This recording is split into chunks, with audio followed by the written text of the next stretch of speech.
అయితే ఈ ఇన్‌ఫ్లుయెన్సర్స్ విషయంలో నేను ఒక పర్టిక్యులర్ ట్రెండ్ అబ్జర్వ్ చేశాను కొంతమంది దగ్గర. వాళ్ళు ఏమంటారు, వాళ్ళు రిజిస్టర్డ్ అయితే నాకేంటి, రిజిస్టర్ కాకపోతే నాకేంటి, నాకు లాభం వస్తుందా లేదా అన్నది ఒకటే ముఖ్యం. నాకు కొంతమంది ఇన్‌ఫ్లుయెన్సర్స్‌ని నేను ఫాలో అయ్యి నాకు డబ్బులొచ్చాయి కాబట్టి ఐయామ్ హ్యాపీ. దానికి అగైనెస్ట్‌గా ఎందుకు మాట్లాడతారు మీరు అని ఒక వాదన కొంతమంది చేస్తున్నారు.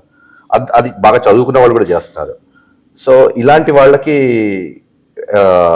అసలు అంటే మీరేం చెప్తారు? సో ఇప్పుడు మీరు చెప్పిన దాని ప్రకారం చూసుకునేటప్పుడు ఏంటంటే, సే ఫర్ ఎగ్జాంపుల్ మీకు ఒక కడుపు నొప్పి వచ్చింది, యూట్యూబ్లో ఒక వీడియో చూసారు, అది రిజిస్టర్డ్ ఎంటిటీ చేశారా, ప్రాక్టీషనర్ చేశారా, లేదంటే ఎంబీబీఎస్ చదువుకున్నవాడు చేశాడా, లేదంటే ఎంబీబీఎస్ ప్రాక్టీస్ చేస్తూ లైసెన్స్ ఉన్నవాడు ఇచ్చాడా, పక్కన పెట్టేయండి. సో వాడు చెప్పింది చిట్కా ఏదో ఫాలో అయ్యారు, కడుపు నొప్పి తగ్గింది. సో దానివల్ల ఏంటి, ఆ కడుపు నొప్పి తగ్గిన దానివల్ల అవతలోడికి అథెంటిసిటీ పెరిగిందని మీరు అనుకుంటున్నారా? ఓకే.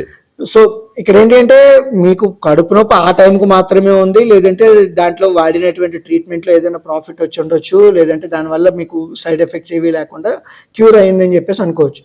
సో అక్కడ అవతల వాడు ఎవడైతే ఇన్ఫ్లుయెన్సర్ ఉన్నాడో వాడి అదృష్టమో మీ అదృష్టమో, మీరు సరిగ్గా ట్రేడ్ చేయడం వల్ల సరైనటువంటి ఇన్స్ట్రుమెంట్ ఆ టైంకి మీ జాతకం ఏదైతే ఉన్నాయో, జాతకాల్లో ఉండాల్సినటువంటి నవగ్రహాలన్నీ సక్రమమైనటువంటి దృష్టి మిమ్మల్ని చూడడం వల్ల మీకు ఈ ప్రాఫిట్స్ అనేటువంటిది రావడం జరిగింది. సో అదేదో తీసుకెళ్లి ఇన్ఫ్లుయెన్సర్ తాలూకా స్కిల్ మీద మనం పెడదాం అనుకుంటే కనుక, ఇక్కడ లక్ వర్సెస్ స్కిల్ అనేటువంటి చాలా క్రూషియల్ రోల్ ప్లే చేస్తుంది.